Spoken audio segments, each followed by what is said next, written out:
e professor José Antônio Cantuário. Ele vai falar para a gente sobre a questão do porte ilegal de arma de fogo.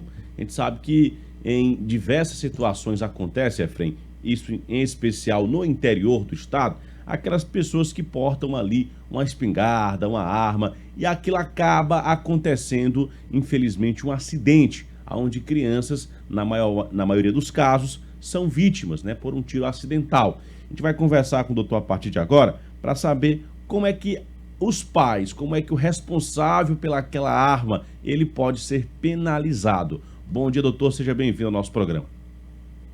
Bom dia, Matheus Oliveira. Bom dia, Efrem. Bom dia, demais ouvintes, telespectadores.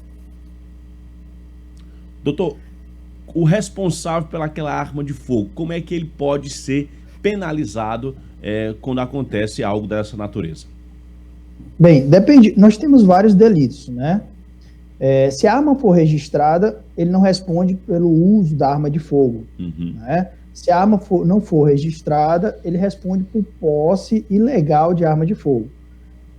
Um policial que tem autorização para portar, para possuir aquela arma, se ele comete, né, um disparo acidental, ou se ele atira de forma desrazoada ou intencional, ele não responde, o civil também irá responder. Então, o pai, ou o sobrinho, ou o amigo, ou o conhecido, ou a pessoa, o popular, que tiver uma arma de fogo e ele realizar um disparo, sendo acidental ou proposital, ele responde na proporção do delito, podendo ser uma lesão corporal leve, média, grave, ou até mesmo pelo homicídio doloso e homicídio culposo. Quando a gente fala em acidente realizado pelo pai, né, o pai deixou a arma e o filho usou e disparou, eu acredito que ele pode responder, mas ele também pode receber o perdão judicial. O grande problema é que de 2018 para cá, nós tivemos um aumento de 427% de pessoas querendo comprar arma de fogo. E aí o que nós temos, Matheus? Nós temos pessoas que não são preparadas para ter aquele equipamento, né? Você vê os Estados Unidos, uma criança de 14 anos, ela já começa a manusear o equipamento, ela já começa a ter o contato, estantes de tiro com muita facilidade. Você tem estantes em todas as cidades. Já que, se nós formos para a realidade do Piauí, eu só conheço 3 estantes de tiro no estado 3 estandes de tiro em Teresina. Então, veja que existe uma dificuldade muito grande, desde o acesso ao equipamento, desde a compra de munição ao treino, e você ensinar a criança a ter limites. Não é esconder a arma da criança, é mostrar que você tem aquela arma e deixar com que ela não pegue por obediência, né? Isso com a arma legalizada, não é? O pai sendo policial ou tendo esse porte, esse direito de portar essa arma, né, doutor? O que nós temos que ter em mente, as pessoas confundem muito. Eu vou tirar meu porte de arma de fogo. Cantuária, eu quero tirar o porte, eu quero andar armado. Olha, o artigo 10 da Lei 10.826, ele é bem claro. Para que você possa portar é aquela pessoa que vai poder andar com ela como um policial, na cintura, vai poder andar com ela, obviamente, de forma velada, mas vai poder transportar aquela arma, portando a arma para todo local. Pode viajar com aquela arma. Esse é o porte da arma de fogo. O porte da arma de fogo ele é muito restrito. Pouquíssimas pessoas conseguem e quem controla é a Polícia Federal. Você tem que preencher uma série de requisitos presentes no artigo 4 da Lei 10.826 e, fora isso, você recebe um documento da Sinarme. O porte da arma de fogo, ele pode ser também restrito. Por exemplo, eu posso ganhar o porte da arma de fogo para portar no estado do Piauí, ou Piauí, Ceará, Maranhão, né? A Polícia Federal ela pode limitar o seu uso e a região para você portar. Agora, a posse da arma de fogo é quando você pode possuir, deixar dentro de casa, ter consigo um equipamento. ou na sua casa, ou no seu ambiente de trabalho, e agora é o proprietário, né, o produtor rural. Então, quem possui uma arma de fogo tem que deixar ela naquele ambiente. Eu não posso ter uma arma de fogo e sair para o fórum, eu não posso ter uma arma de fogo e sair para beber na noite. Aliás, beber nem com porte você pode, mas eu não posso viajar, andar armado, né? E o que nós temos hoje são pessoas que possuem a arma de fogo, né? Elas não têm um porte, então aquela arma deveria ficar dentro de casa, muitas vezes dentro de um cofre, muitas vezes essa arma deveria estar em local seguro, né? E provavelmente essas pessoas deveriam também participar de um clube de tiro, né? Para que elas pudessem, que elas possam ter uma garantia, uma segurança de como usar. Se você pegar uma baladeira e não souber utilizar a baladeira, ela não serve para nada, né? Então, uma arma de fogo, para você colocar no armário do guarda-roupa, no maleiro, também não vai servir. Você responde pelo que você cometeu e na intensidade do seu crime. Nós, dentro do direito penal, nós temos a vontade, né, de cometer aquele delito, que é o animus necandi. Então, temos que saber se a pessoa tem a vontade de atirar ou se ela atirou por negligência, imprudência, imperícia, um disparo acidental. Então, ela responde na modalidade culposa, isso se o artigo que ele vai responder permite a modalidade culposa, né?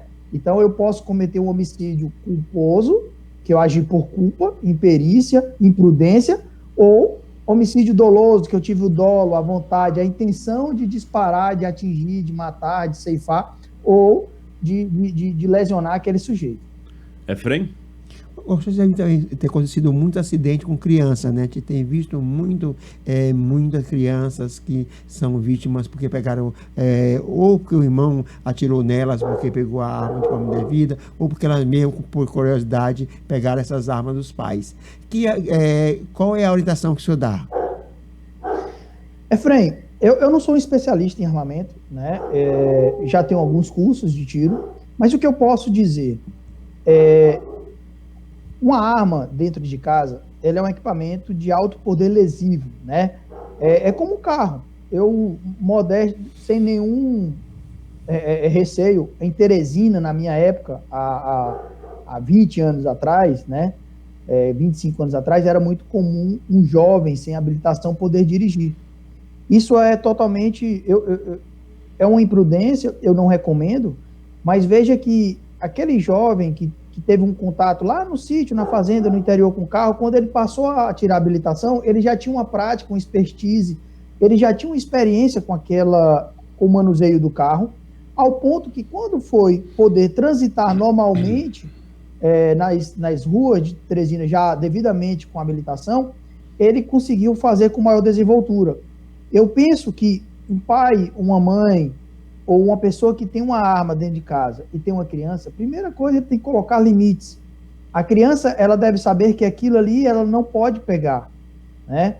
E se já é um jovem, um adolescente, por que não? Se você resolveu ter aquilo dentro de casa, por que não ensinar a criança a manusear ao ponto de que não ocorra um acidente?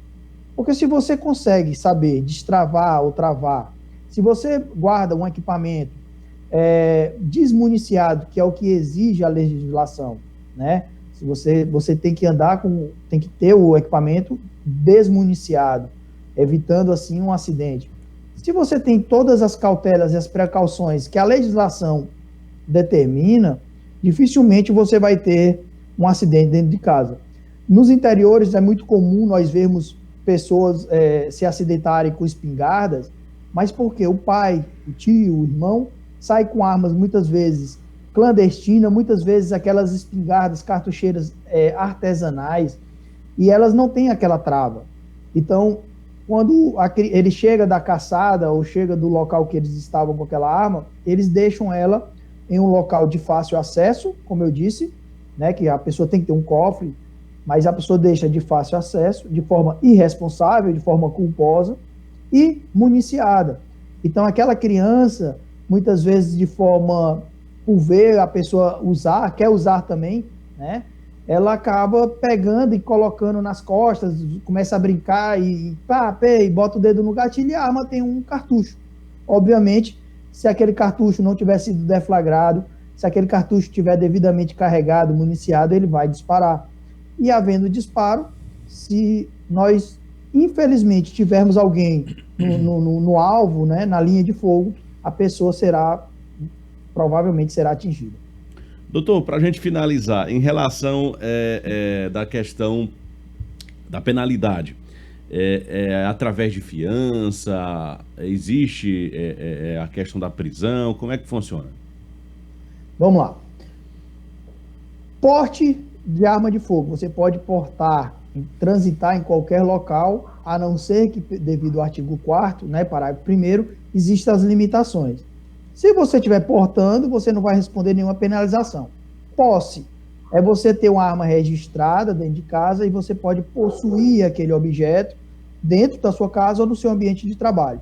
Se você é pego transitando, né, com aquela arma, portando sem autorização, você responderá com base no artigo 14 do Estatuto de Desarmamento.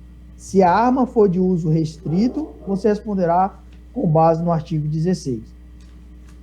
Só que o que nós temos que entender, por ser um crime, né, de uma pena mais branda, ele é um crime afiançável, obviamente. Se você apenas estiver portando uma arma de fogo de forma ilegal, você poderá sim, o delegado poderá arbitrar a fiança, né, ou se o delegado se recusar, o magistrado deverá arbitrar a fiança. Quanto aos acidentes, né? Eu estou, além de portando uma arma de fogo, eu resolvo atirar dolosamente numa pessoa. E aí eu mato aquela pessoa. Não caberia fiança, é um crime de homicídio. Então, eu posso ser posto em liberdade, devido a uma liberdade provisória ou uma eventual revogação de prisão, sem problema algum, né? Porque todos são inocentes até que se prove o contrário. E nós temos que levar em conta também se naquele momento do disparo, ainda que a minha intenção seja matar, se vai ser comprovado a minha verdadeira intenção, né? Porque nós não podemos, dentro do direito penal, trabalhar com uma coisa chamada achismo, ou é ou não é. Nós temos que trabalhar com a verdade. Então, pode acontecer naquele momento de ter sido realmente um tiro acidental, eu posso querer atirar em um animal e, por erro de execução, né, eu acertar num parente, num amigo, num desconhecido, né, que é a famosa bala perdida. Então, existe uma série de crimes que podem acontecer, seria uma irresponsabilidade minha falar de forma genérica, teria que ter um caso concreto, mas supondo que uma pessoa é atingida com uma arma de fogo, eu preciso saber a gravidade daquela lesão. Foi uma lesão leve, grave, média? Qual foi a minha intenção? Eu preciso fazer um exame de corpo de delito. Eu preciso saber se foi um tiro acidental, para que a gente possa ter uma tipificação do crime ora em questão. Então, o que eu posso dizer é, um tiro acidental, ele pode ter a modalidade culposa, né? E se é acidental, obviamente será culposa, ou se um tiro ocorrer dentro de casa ou no meio da rua, em qualquer local, eu teria que saber qual foi a vontade do agente, qual foi a vontade do atirador. Se o atirador teve o dolo, a intenção de acertar realmente, ou se ele atirou de forma culposa, né, sem querer, por imprudência, por imperícia. Agora, nós temos também, né, a legítima defesa. Eu tive a intenção de atirar no sujeito, mas eu tive um excludente de ilicitude previsto no artigo 23 do Código Penal, que é o direito de me defender. Entre morrer e matar, digo aos senhores que, sem pensar duas vezes, eu prefiro matar em legítima defesa da minha pessoa ou de terceiros, especialmente se for da minha família. Tá certo, agradecer o doutor José Antônio Cantuária, advogado criminalista, participando aqui do nosso programa do Notícias da Boa. Obrigado, doutor, pela sua participação. Nós que agradecemos, Matheus, agradecemos também o Efrem, TV Meu Norte e a todos pela oportunidade. Estamos sempre à disposição de vocês. 7h52, 7h52, para você que está acompanhando